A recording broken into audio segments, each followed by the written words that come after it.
आजकल कोई के पास समय नहीं है, कोई टाइम देना नहीं खेले, अपना अपना काम में आदमी व्यस्त हो जाता है। इसे कहेंगे वाह लाभ लो लाभ एक एक पल समय मिले कोई टाइम में भगवान के सिमरन करेंगे वाह क्या कहेंगे वाह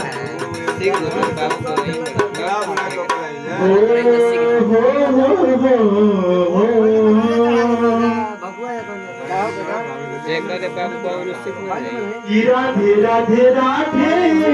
राधे राधे राधे राधे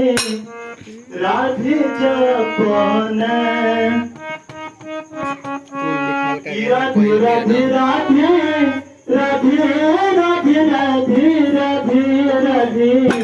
राधे जपन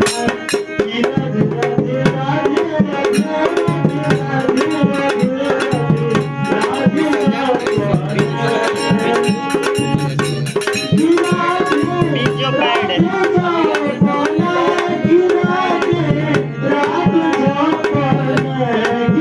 राधे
करेंगे क्या कहेगा कि ब्रह्मा शिव जाते लाना सरस्वती मैया हो रामा नारद बनाते मीरा कि ब्रह्मा मैया हो रामा ब्रह्मा शिव जाते लाना